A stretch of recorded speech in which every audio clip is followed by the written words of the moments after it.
The stars were on fire. Not literally, but it felt like they were burning. Across the galaxy, ships exploded, planets fell silent, and whole systems vanished without a trace. The Voidborn had come, and no one could stop them. For centuries, the Alliance of Stars had kept peace. Many species worked together, sharing knowledge and protecting each other. But now, that peace was gone. The Voidborn did not talk. They did not ask for surrender. They only came to destroy. No one knew where they came from. Some said they lived in the dark spaces between galaxies. Others believed they were ancient beings waking up after millions of years. What everyone knew was this: they were fast, they were strong, and they were winning. After decades of war, the alliance was broken. Fleets were scattered. Leaders were afraid. They tried everything: new weapons, new tactics, even secret missions behind enemy lines. But nothing worked. Every battle ended the same way, with more dead and less hope. Then someone made a choice no one saw coming. A meeting was held at the Council of Stars. The most powerful leaders in the galaxy sat around a glowing table. Looking tired and scared, they argued for hours. Voices rose, tempers flared. But in the end, they agreed on one thing: they needed help. Real help. Something new. And so, they turned to the humans. Humans were new to the stars. Their ships were slower than most. Their weapons were not the strongest. Their technology was not the best. But there was something about them. They were different. They thought in ways no other species did. They were stubborn. They were creative. They did not give up. Some leaders disagreed with the plan. They thought it was a mistake. Others called it desperation. But desperation was all they had left. So, the message was sent. Across the human worlds, the call went out. The galaxy needed leaders, brave ones, smart ones, those who could win when no one else could. Two names stood out. Luke Harper was a captain in the human navy. He had fought in many battles, always leading from the front. He was calm under pressure and quick to make decisions. People trusted him because he never panicked. Emily Porter was a major in the Defense Force. She was not a fighter, but she understood strategy better than anyone. She could read maps, study enemy moves, and find patterns no one else saw. Her brain was her weapon. Together, they were chosen. They were given command of the United Task Force Auriga, the last great fleet of the Alliance. It was made of ships from many species, alien designs, alien tech, alien crews. Luke and Emily had never worked with any of them before. They arrived at the flagship, a massive ship floating near a dying star. The crew was quiet when they stepped on board. Some looked angry, others looked confused. None of them expected to be led by two humans. Luke walked through the halls with his head high. He smiled at the officers, shook hands, and asked questions.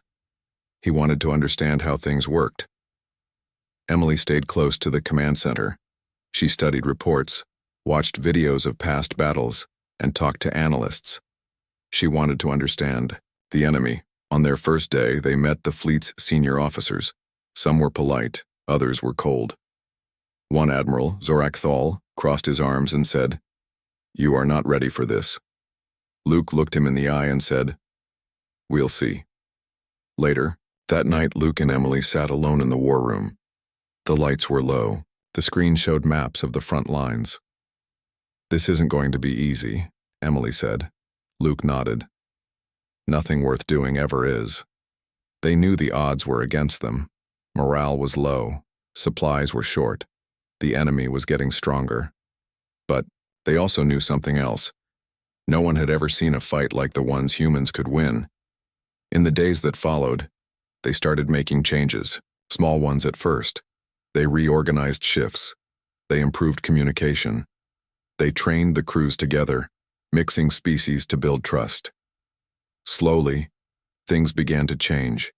People started talking again, laughing, working together. But then came the first real test. A warning came from the outer edge of the Alliance space. A Voidborn fleet had been spotted. It was heading straight for a key base. There was no time to prepare, no time to wait for orders. Luke gave the command. All ships, move out. Emily plotted a course. They would not run, they would not hide, they would fight. As the fleet moved into position, the crew watched the view screen. Black ships, sharp and silent, appeared in the distance. Luke stood tall. Emily took a deep breath. And for the first time in a long time, the galaxy had leaders who were not afraid to try. Luke and Emily stood on the bridge of the flagship watching the view screen. The Void-born fleet was closing in fast. Their ships were dark, sleek, and silent like shadows moving through space. No flags, no signals, no warnings. Just death. The crew waited for orders. Luke looked calm, but his mind was racing. This was their first real battle as commanders. They had studied past fights, seen how others had failed, but now it was up to them. Emily leaned close and whispered, "They move differently than we thought." Luke nodded. "Then we learn as we fight." He turned to the comms officer. "Send the signal. All ships form defensive line Delta, weapons ready. Do not fire until I say so." The alien officers exchanged looks. Some were unsure. They had fought many times before and always lost. But now they had human leaders.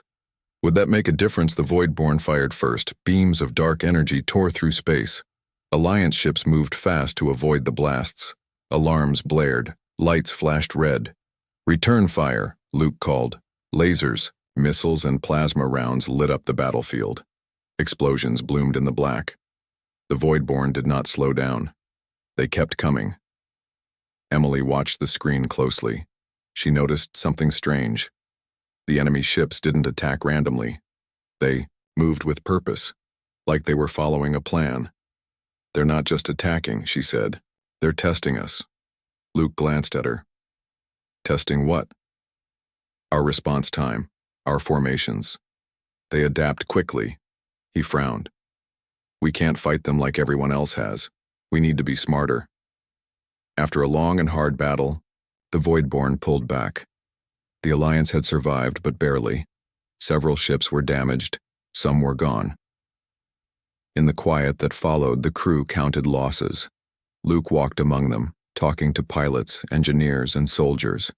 He asked questions. He listened. He wanted to understand what went wrong and what went right. Emily returned to the war room. She replayed footage of the battle. Frame by frame, she studied the enemy's movements. Patterns began to show. She sent a message to Dr. Nate Carson, a scientist who had been helping them since the start. "Nate, I need you to look at this," she said. When he arrived, she showed him the footage. "See how they changed course after we fired from the left flank? It's like they expected it." Nate adjusted his glasses. "You think they predicted us?" "Maybe," she said. "Or maybe they communicate faster than we thought possible." They spent hours analyzing data. Slowly, a theory formed. The Void-born might not be thinking individually. They could be part of a single network, sharing thoughts and plans instantly. If that was true, then every battle wasn't just about ships and weapons, it was about information. Meanwhile, Luke met with the fleet's senior officers. Most were skeptical. Admiral Zorak Thal crossed his arms. "Humans have courage, but courage does not win wars." Luke smiled slightly.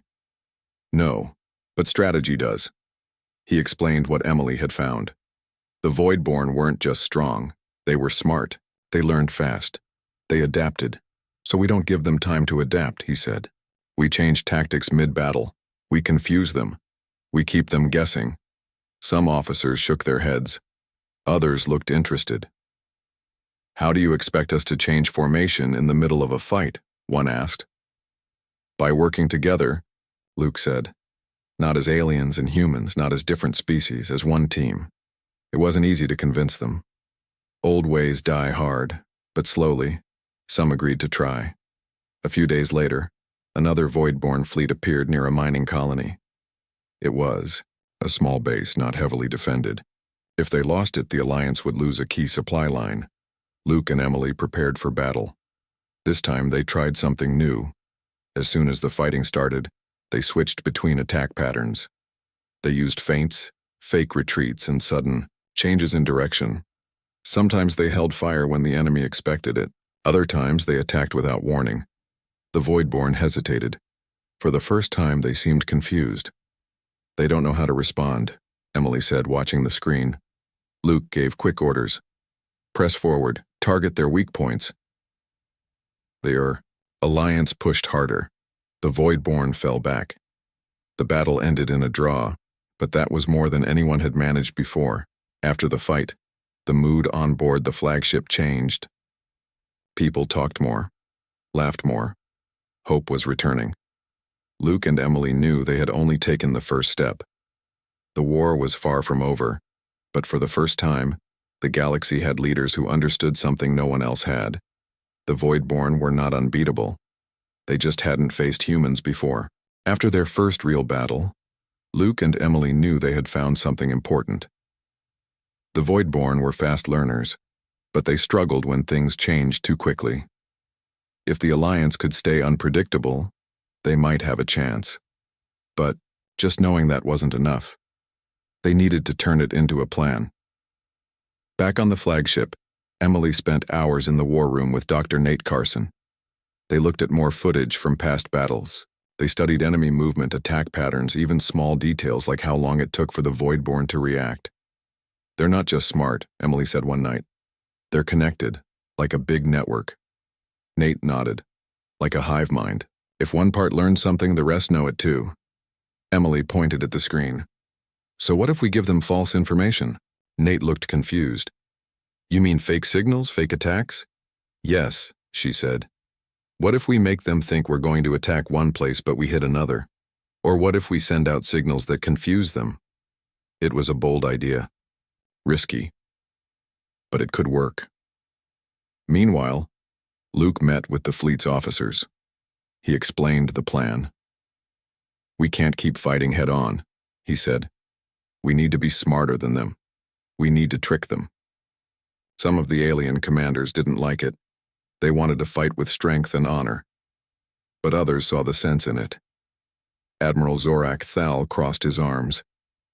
"And how do you expect us to trick an enemy that thinks faster than we do?" Luke smiled. "Because they don't think like we do. They react to patterns. So we break the pattern." After some arguing, they agreed to try. The first test would come soon. A few days later, word came in. A major Alliance base near the Kellen sector was under threat. It was a key location. If it fell, the Alliance would lose access to vital supplies. But Luke and Emily had a different idea. Instead of rushing in to defend the base directly, they sent a small team to plant a captured Voidborn device near a nearby asteroid field. This device, taken from a wrecked enemy ship, seemed to broadcast signals. If they could control it, they might be able to use it against the Voidborn. The mission was dangerous. A small human-led strike team went in under cover of darkness. They moved fast, planted the device, and got out before being noticed. Then came the waiting game. As expected, a Voidborn fleet appeared on sensors. They were heading straight for the Alliance base. Luke gave the signal. "Activate the device." From the asteroid field, the modified Voidborn unit began sending out fake signals. They mimicked the kind of energy pulses the Voidborn used to communicate. The enemy picked it up, and they reacted. Instead of attacking the base, part of the Voidborn fleet changed course. They followed the false signal, thinking it was a new target. "It's working," Emily whispered. The main Alliance force, hidden behind a moon, launched a surprise attack on the remaining Voidborn ships. Lasers lit up space. Explosions echoed through the dark. The enemy was caught off guard. Without full support, the Voidborn could not hold their position. They tried to regroup, but it was too late. Within an hour, the battle was over. The Alliance base was safe. The Voidborn had lost several ships, and, most importantly, no one had expected it to work so well. Word spread fast. The humans weren't just surviving, they were changing the way the war was fought. In the days that followed, morale improved. Crews worked together better. Trust between species grew. Even Admiral Zorak Thal seemed impressed. He walked up to Luke after a meeting and said, "Perhaps humans are not as reckless as I thought." Luke smiled. "Reckless is charging into a wall," This is strategy. But victory also brought danger. The Voidborn had been confused this time. Next time they might learn. They might adapt. They might come back stronger. Luke and Emily knew they couldn't afford to relax. They had won a battle, but the war was far from over. They needed more data, more captured devices, more ways to disrupt the enemy's network. They needed to go deeper into Voidborn space. If we want to win, Emily said, looking at the star map, we need to find where they all connect. Luke nodded. Then that's our next mission. And so, plans began for something even riskier. Something that would take them into the heart of enemy territory. Something the Voidborn would never see coming. After their success in the Kellen sector, Luke and Emily thought things would get easier. They were wrong. The alliance was stronger than it had been in years, but not everyone was happy. Some alien leaders began to worry about how much power humans now held. Others feared that the new tactics were too risky. Whispers spread through the fleet. Some said the humans were hiding secrets. Others claimed they were trying to control the war for their own gain. Luke tried to ignore the talk. He kept training crews, leading missions, and making plans. But Emily saw what was happening. She noticed the way officers looked at them now. The way some refused to share full reports. The way even allies started keeping secrets. One night, after a long meeting, she sat alone in the war room. Nate Carson walked in and saw the look on her face. "What's wrong?" he asked. She sighed. "We're winning," she said. "So why does it feel like we're losing trust?" Nate sat down. "Because people are scared. They don't understand how we keep beating the Voidborn." Emily nodded. "And when people are scared, they look for someone to blame." Meanwhile, back on Earth, politics started to shift. Human leaders who had once supported Luke and Emily began to see the war as more than just survival. They saw opportunity.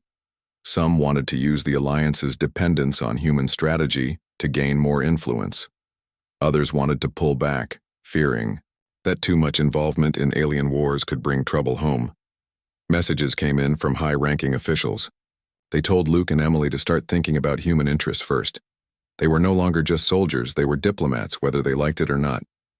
Luke didn't want to play politics. He wanted to fight. But he knew ignoring it wouldn't make it go away. Then came the worst news yet. During a major battle near the Drake frontier, something went terribly wrong. A key Alliance ship was destroyed, before the enemy should have even known it was there. Investigators found signs of sabotage. Someone on board had tampered with the ship's systems. Someone had given the Voidborn information. Panic spread. If there was a traitor inside the Alliance, then no one was safe. Luke called for an emergency meeting. Every officer, human and alien alike, was ordered to attend. "This isn't just about us anymore," he said. "If the Voidborn have help from the inside, we all die." Admiral Zorak Thal stood up. "You think one of us would betray our own kind?" "I don't know," Luke said. "But I do know this. If we don't find the truth, it won't matter who we are, we'll all be dead." Emily and Nate led the investigation. They checked logs, reviewed communications, and questioned crew members. Slowly, a pattern emerged. Someone had sent encrypted messages to an unknown source. The signals matched Voidborn frequencies. They traced the messages back to a diplomatic ship, not a military one. It belonged to a high-ranking official named Elliot Granger, an important human figure sent to represent Earth's interests. No one believed it at first. Granger was well respected. He had never fired a weapon, never led a battle. But he had access to everything. When confronted, Granger didn't deny it. He looked at Emily and said, "I did what I had to do. Humanity can't win by playing nice. We needed leverage." Emily felt sick. "You gave the Voidborn our locations, you got people killed." Granger shrugged. "I made a deal. I thought I could control it." Luke stepped forward. "You don't control them. No one does." Granger was taken into custody. The news shocked the Alliance. Some species demanded punishment. Others feared more betrayal. But something else happened too. For the first time, both humans and aliens stood together against a common threat. Not just the Voidborn, but those who would betray their own kind for power. Trust was still fragile, but it was growing. Luke and Emily knew they had survived another test, but they also knew the next one was coming, and it might be the hardest one yet. The discovery of Elliot Granger's betrayal shook the Alliance hard. Some species wanted to pull out, others demanded harsh punishment, but Luke and Emily knew there was no time for arguments. They had one goal: stop the Voidborn before it was too late. After Granger was taken into custody, Luke called a meeting with the most trusted officers in the fleet, humans and aliens alike. They needed to act fast. If the Voidborn had learned from the stolen data, they could strike at any moment. Emily stood near the star map, pointing at a cluster of systems deep in enemy space. "This is where we need to go," she said. Luke looked at the others. "We've studied their movements long enough. We know how they think, now we use that against them." Some officers were unsure. They had barely survived the last few battles. Going deeper into Voidborn space felt like suicide. Admiral Zorak Thale crossed his arms. "You want us to attack their heart? With what?" Luke smiled slightly. "With something they don't expect." What he meant was a plan Emily had been working on for weeks. Using the captured Voidborn signal devices, they could create fake transmissions across the galaxy. These signals would confuse the enemy, make them think attacks were happening in places they weren't. It would split their forces and leave key targets open. But there was a risk. They needed someone to lead the bait force, the ships that would draw attention while the real attack moved in. Luke volunteered. Emily wasn't happy. "You're not just any officer," she said. "If you die, this whole plan falls apart." He looked her in the eye. "Then I won't die." She didn't argue. She knew him well enough by now. Once he made a decision, nothing stopped him. Preparations began quickly. Dozens of ships were chosen to serve as decoys. They would move fast, fire hard, and disappear before the Voidborn could react. Meanwhile, the main fleet, led by Emily, would slip behind enemy lines. Their mission was to find the central Voidborn node, a massive structure deep in space that seemed to control the entire network. If they could destroy it, the Voidborn might lose their ability to coordinate. It wouldn't end the war completely, but it would give the Alliance a chance to win. The day of the operation came faster than anyone expected. Luke took command of the bait fleet. He flew through space, giving orders, keeping morale high. His voice stayed calm even as the Voidborn ships closed in. "Remember," he told his crew, "they expect us to fight like everyone else. We show them how humans fight." His fleet jumped into position. Lasers fired. Missiles launched. Explosions lit up the dark. The Voidborn reacted instantly, sending more ships to crush the attack, just as planned. On the other side of the battlefield, Emily led the hidden fleet through a narrow path between two asteroid belts. It was risky, but it kept them off enemy sensors. Nate Carson worked beside her, monitoring the captured Voidborn tech. "We're getting close," he said. "Good," Emily replied. "Tell the fleet to stay quiet. We only have one shot at this." Hours passed. Then the target appeared on the view screen. A massive black structure floating in space surrounded by enemy ships. It pulsed with energy. Clearly, it was the source of the Voidborn's communication network. Emily gave the order. "Attack!"